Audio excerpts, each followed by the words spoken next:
नाम एक ऐसी वस्तु है जिसके द्वारा साधन भी है और साध्य भी है।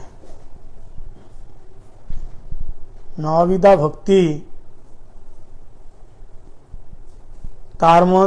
तारमोद्यश्रेष्ठ पंचांगो, 64 प्रकार भक्ति के बीच में है 9 प्रकार की भक्ति। श्रवणम कीर्तनम विष्णु स्मरणम पाद श्रवणम अर्चनम बंदो दासक आत्मनिवेदन, 9 प्रकार की आत्मनिवेदन, 9 प्रकार की भक्ति श्रेष्ठ बात है। इन 9 प्रकार में भी उसको फिर छांटा गया, 5 प्रकार बताया। श्रवण कीर्तन स्मरण श्रद्धा से मूर्ति सेवन और मथुरावास, 5 हो गया। फिर 5 को फिर उसको मंथन किया गया, क्योंकि कलयुग के लोग ये चाहते हैं कम करे ज्यादा पाए।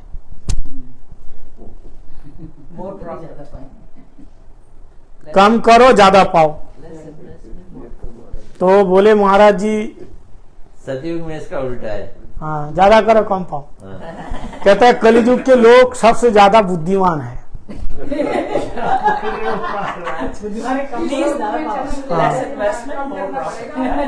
सुनो, कलयुग के लोग बहुत ज्यादा बुद्धिमान है, मालूम है? इनके आगे भी भगवान सोचने लगते हैं। सुनो, ध्यान से सुनो, कलियुग के लोग बड़े बुद्धिमान हैं। यद्यपि भागवतम में कलियुग के लोगों को मंद सुमंद मतय मंद भाग्य ध्रुपज्युत, कलियुग के लोगों के लिए बताया कुछ इनके अंदर ऐसा दोष है जिसके कारण ये भगवान का कोई भी भजन कर नहीं सकता, ना तप कर सकता है, ना ध्यान कर सकता, ना पूजा पाठ, ना यज्ञ ये करने में असमर्थ है। सबसे पहले मंद सुमंद मतय मंद भाग्य ध्रुपज्युत, इसकी बुद्धि कैसा? मंद बुद्धि, मंद बुद्धि बोलते हैं ना। अरे मंद बुद्धि है फिर भी चलता, सुमंद भगवान के मामले में एकदम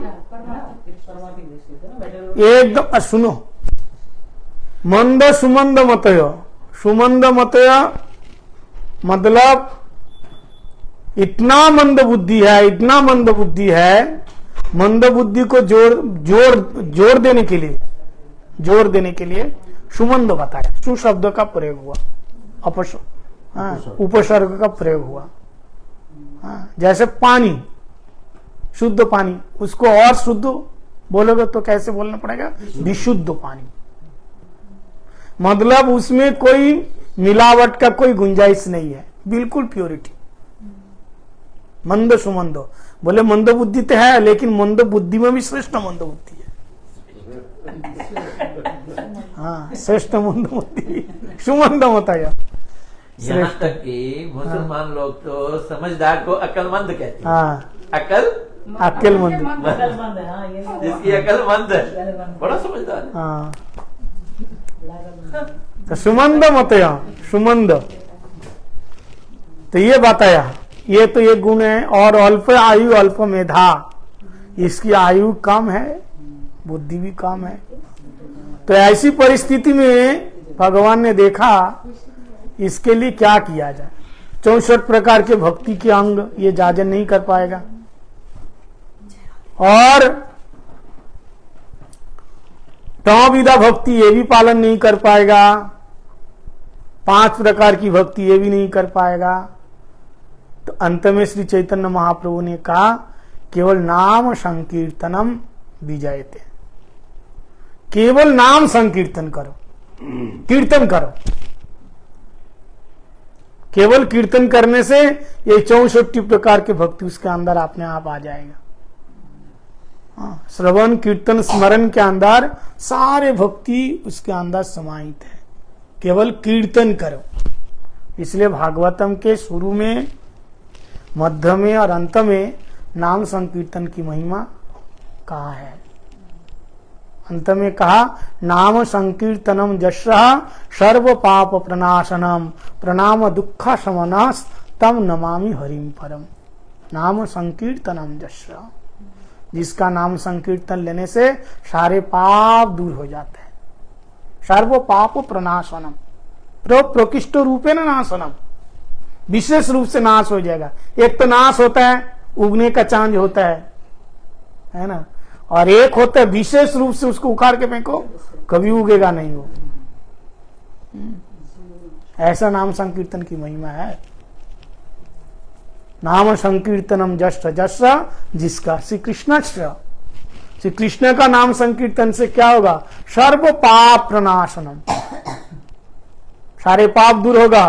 सर्व पाप प्रणाम दुख शमन, उस पाप जैसे दूर हो जाएगा ऐसे दुख भी दूर हो जाएगा। हम लोगों को दुख किस लिए होता है? पाप के कारण। पैरों में दर्द हो रहा है, कांटा चुभा हुआ है, जब तो कांटा चुभा रहेगा दर्द होता रहेगा। क्या करना है? उसको निकाल के फेंकना है। ऐसे पाप रूपी कांटे जब तक हमारे अंदर है तो हमको दुख मिलता रहेगा, है ना। लोग दुखी होते हैं, क्यों होते हैं? और लोग सुखी भी होते हैं, क्यों होते हैं? कहते हैं दुखम दास्यति पापम छियाते, सुखम दास्यति पुण्यम छियाते। इसका ये न्याय है। दुखम दास्यति, यदि ज्यादा दुख आ रहे हैं तो समझो तुम्हारा पाप काट रहा है। दुखम दास्यति पापम छियाते, दुख दे करके पाप समाप्त हो जाता है। और सुखम, ज्यादा सुख मिल रहे हैं मतलब तुम्हारा पुण्य खत्म हो रहा है।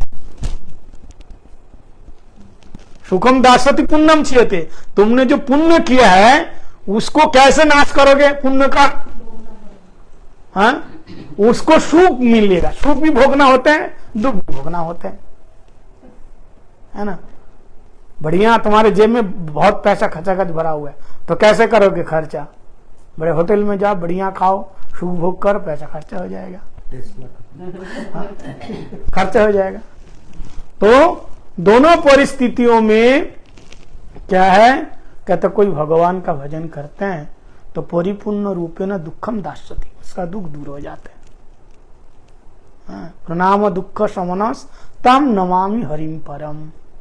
नाम से ऐसे जो हरि है जिसका नाम लेने से सारे पाप दूर हो जाते हैं, ऐसे नाम की महिमा। ये तो नाम का एक साधारण महिमा है, पाप दूर करना। नाम का दो इसका कारण है, गौणा एक मुख्य, ये गौण कारण है। भागवतम में और भी बताया, सांकेत्यम पारिहास्यम स्तवम हेलन में बा वैकुंठ नाम ग्रहण मत्स्यगारम विदु। आप कितने बड़े से बड़े पापी क्यों ना बन जाओ, कोई टेंशन नहीं है। एक नामे जतो पाप हरे पातो की साध्य नहीं तो पाप करे। एक बार जीवा में एक कृष्ण नाम उच्चारण होने से सारा पाप दूर हो जाएगा। पातक की मतलब पाप करने वाला, उसके अंदर उतना क्षमता नहीं है कि उतना पाप करे जितने एक नाम के अंदर जितनी क्षमता है।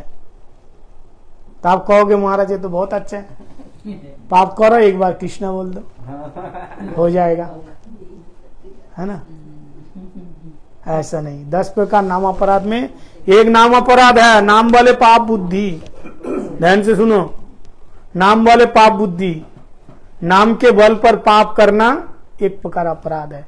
आप सोच रहे हैं कि नाम लेने से तो पाप दूर हो जाता है, तो नाम लो, पाप करो, फिर नाम लो, फिर पाप करो, पाप करो, नाम लो। बोले नहीं, एक बार होगा, 2 बार होगा, बार बार फिर तो वज्र बन जाएगा वो। ठीक है, ऐसा नहीं होगा। एक बार पाप किया, जमुना जी में गए, गंगा जी में गए, स्नान किया, धुल दिया, फिर दोबारा गए, फिर धुल दिए, फिर बार बार ऐसे करते रहोगे तो फिर क्या होगा? फिर यमदूत संभालेंगे आपको।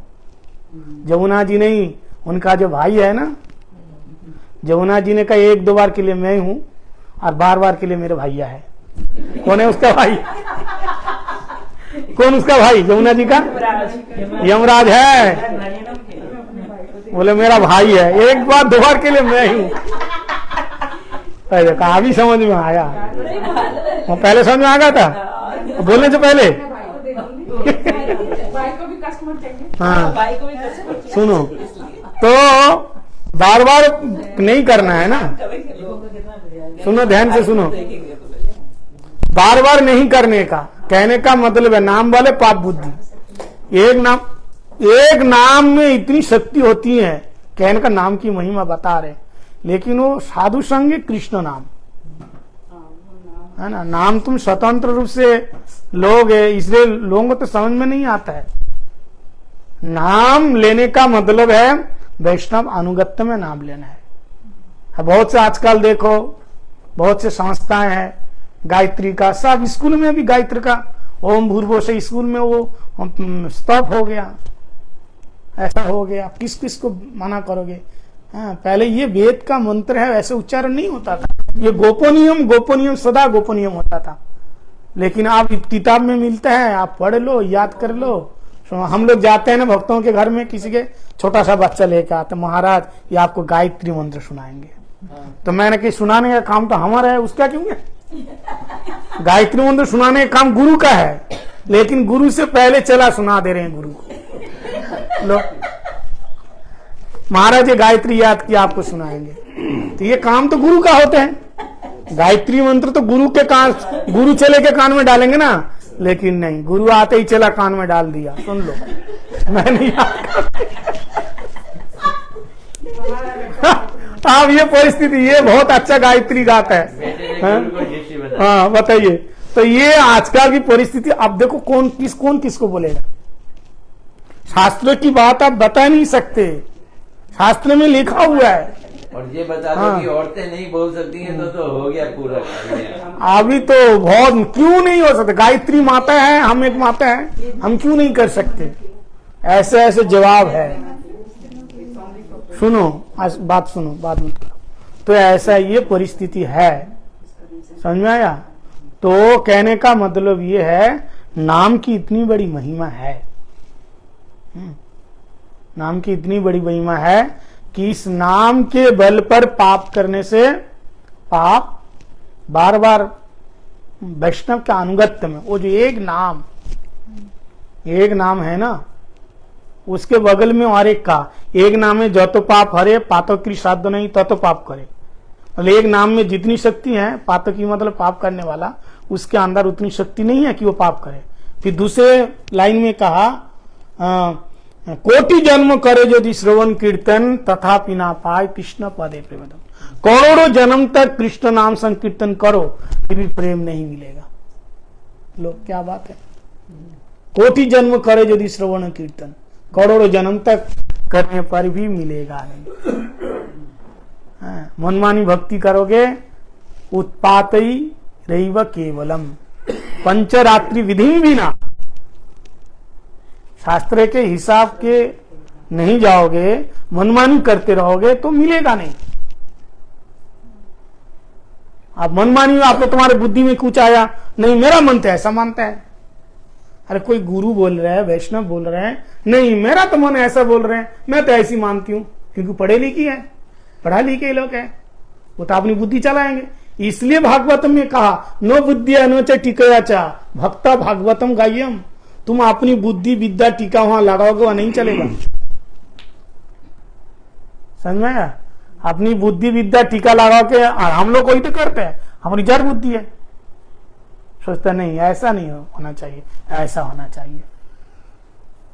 अब देखो कितना ताज्जुब की बात, सुन के हैरान हो जाओगे। दामोदर के पीछे रूप गोस्वामीपाद जी की समाधि है ना, सामने भजन कुटी है, उसके सामने समाधि है, आमने सामने में। तो वहां रूप गोस्वामीपाद भजन करते थे। जीव गोस्वामीपाद छोटे थे, तो रूप गोस्वामीपाद के बगल में बैठ करके, जीव गोस्वामीपाद इतना 12-13 साल का बच्चा है, बैठ कर वो भी चैंटिंग, वो भी जाप कर रहे थे। इतने में एक किसान खेत में वही काम कर रहे थे।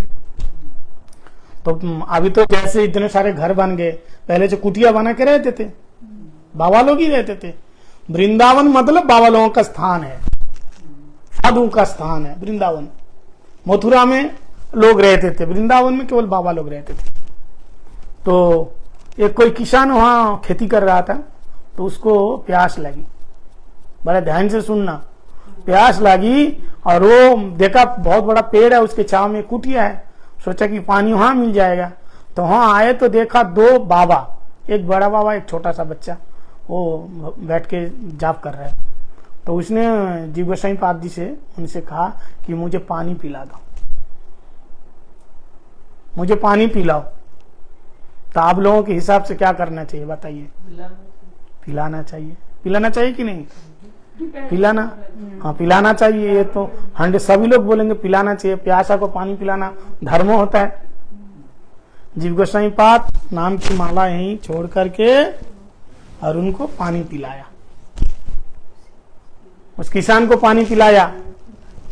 जैसे पानी पिलाया और चला गया और गोस्वामी पाद नाराज हो गए, नाराज हो गए। अब देखो ये नाराज क्यों हुए? किसी को पानी पिला देना गुरु है, अगर चला पानी पिला दिया तो कितनी बड़ी बात कर दिया, करा कि नहीं है? हाँ, तो ये तो सूक्ष्म विचार है ना। सुनो ये सब, तो पानी पिलाया, कितना बड़ा काम किया। लेकिन जीव गोस्वामी पाद जी से कहा, देखो तुम्हारा नाम में मन नहीं है, नाम करने में रुचि नहीं है, तुम चले जाओ बाल्टी लेके जाओ, सबका पानी पिलाते रहो। जितना लोग काम कर रहे हैं इधर उधर सबको पानी पिलाओ, तुमको नाम रस पीने की जरूरत नहीं। इसका मतलब नाम में मन नहीं है तुम्हारा। तुम बोलो पानी मांग रहे हैं, मतलब तुम्हारा मन तो है ही नहीं। जब तुम खुद अपने आप उसी में डूबोगे तो बाहर क्या हो रहा है क्या पता चलेगा? पता चलेगा। और तुम्हारा नाम के प्रताप से उसकी प्यास अपने आप बुझ जाएगी। बोले महाराज कैसे? अब बताइए, जो पानी के लिए सांप के गले में माला डाल दिया, सांप का माला, कौन? परीक्षित महाराज। और 7 दिन तक बिना खाए पिए कैसे बैठे? प्यास नहीं लगी? परीक्षित महाराज, भागवत में वहां लिखा हुआ है, सुखदेव महाराज परीक्षित महाराज से कहा कि थोड़ा जाके पानी पी के आओ। लिखा हुआ है ऐसे, पानी पी के आओ। तो उसमें परीक्षित महाराज ने कहा, निवृत्त तस्य उपगीयमानात् भवौ श्रुति श्रुतयो विरामा कह उत्तम श्लोक गुणानुवाद पुमान विरेतेज्य बिना पशुघ्ना तन मुखात अच्युत कथाम। आपके मुख से जो हम कृष्ण कथा रस पी रहे हैं, पी पी करके मेरा तो भूख प्यास मिट गई। अब इस संसार की भूख प्यास नहीं है, अब कृष्ण कथा का रस पिलाओ। बताइए, जब सुखदेव महाराज जी के मुख से कथा सुन करके उनकी भूख प्यास मिट गई और 7 दिन तक पानी कुछ पिया नहीं ना कुछ खाए, तो वो परिस्थिति में अगर आप जाओगे तो आप संसार का भूख प्यास लागेगी नहीं। और ऐसे आप कथा सुनाओ, ऐसे आप जाप करो, गोस्वामी पद उनको कह रहे हैं कि उसकी प्यास अपने आप मिट जाएगी। नाम का एक प्रताप होता है। हरिदास ठाकुर जी के पास आए, लक्ष्य हीरा बेस्टा आई, तो उसके मुख से कथा सुन सुन करके, कृष्ण नाम सुन सुन करके उसके अंदर की वृत्ति खत्म हो गई। प्यास की तो क्या बात है? इसका मतलब तुम्हारा मन नाम में नहीं है। नाम जो सर्वश्रेष्ठ है, नाम क्या है? नाम कृष्ण नाम रस है। कृष्ण रस वैश्य, रस स्वरूप है कृष्ण, उनका नाम भी रस है। उसमें सारे स्वाद है। तो वो परिस्थिति में जब आ जाएंगे तब तुम हरि नाम करना। अब साधारण रूप से अगर हम देखें, साधारण रूप से यदि हम जैसे जाप कर रहे हैं, हमारा मन नहीं है, दुनियादारी सोच रहे हैं और कोई पानी मांगा, तब कहोगे अरे पानी नहीं देना चाहिए, मन तुम्हारा इधर उधर डोल रहा है, सोच रहे, तो वो नहीं चलेगा फिर। तो इसका विचार है। तो नाम में एक बार जो डूब जाता है, हाँ, इसमें बताया कि संकेतम पारिहाश्रम स्तवम हेलनम एवं वैकुंठ नामग्रहणम शेष गहरम विधु। एक नाम, नाम के अंदर देखो, नाम मैंने बताया साधन भी है साध्य भी है। ये नाम के द्वारा ही प्रेम मिलेगा और नाम ही शुरू में साधन है। ये नाम शुरू में जो गुरुदेव आपको जो नाम दिया है, ये नाम हमारे अंदर अनर्थ है, तो यही नाम के द्वारा हमारे सारे अनर्थों का निवृत्त होंगे। अब बाद में यही नाम हमको वो रूप रस आस्वादन कराएंगे। जैसे दृष्टांत, अभी छोटा सा बच्चा ABCD सीख रहे हैं, अब उसको अक्षर जोड़ना नहीं आता है, आता है क्या? सीख रहे हैं, फिर धीरे धीरे वो जोड़ता है, एक एक शब्दों को एक एक अक्षर को जोड़ करके एक शब्द बनाते हैं, फिर शब्दों को जोड़ करके सेंटेंस बनाते हैं, फिर धीरे धीरे पढ़ते हैं। और जब वो MA BA PhD करते हैं वही अक्षर रहते हैं साधन अवस्था में भी, और जब वो खुद टीचर बन जाते हैं, कॉलेज का प्रोफेसर बन जाते हैं, शब्द तो वही रहते हैं ABCD। शुरू जब पहले जब सीखा है तब भी वो ABCD शुरू में फर्स्ट दिन से, और मरने का आखिरी दिन तक वही ABCD रहेगा। तो यही नाम भी साधन है। शुरू अवस्था में काम क्रोध लोभ मद मोह मात्सर्य रहेगा तो वही नाम उसको सफाई करेगा, और जब ये सारे सफाई हो जाएगा तब क्या होगा, तब विद्यावधु जीवनम, तब प्रेम रस का आस्वादन उसको मिलेगा। तो नाम के अंदर क्या है, त्याग भी है, वैराग्य भी है, और क्या है, ज्ञान भी है और भक्ति भी है। नाम एक ऐसी चीज है, नाम ठीक से नाम जब हुआ तो तुम्हारे अंदर वैराग्य भी आएगा, हरिनाम के द्वारा वैराग्य भी आएगा, और अपने आप ज्ञान भी आ जाएगा। और ज्ञान में वैराग्य आ गया, भक्ति आ गई तो ज्ञान वैराग्य अपने आप आ जाएगा। वैराग्य हुए, देखो जिसका में भक्ति आ गई वो अपने आप ज्ञानी बन जाएगा, अलग से ज्ञान लाने के लिए कोई आवश्यकता नहीं है। हाँ, लेकिन मूल है वैराग्यवान भी होना चाहिए, अपने आप वैराग्य। वैराग्य क्या है, थोड़ा जल्दी उठो, नहा धो करके तिलक लगा के जैसे भी आरती करो, हरिनाम करो, भगवान के सेवा में, नाम संकीर्तन में, ये वैराग्य। हमारे तो कलयुग में हम तो जंगल में जा ही नहीं सकता, इतना कठोर वैराग्य करने की आवश्यकता नहीं है, कृष्ण साधन करने की आवश्यकता नहीं है। भक्ति में क्या है, भक्ति में ठाकुर जी ने कहा, हाँ, गृह था को बोने था को सदा हरि बोले डाको। भगवान का नाम ही मूल है। नाम शंखा पूर्वक नाम गान अति विकला वसन है। त्याग होना चाहिए हरि गुरु वैष्णव के प्रति। जहां हमारे प्रति जहां आसक्ति है वो भगवान की सेवा में लगाना है।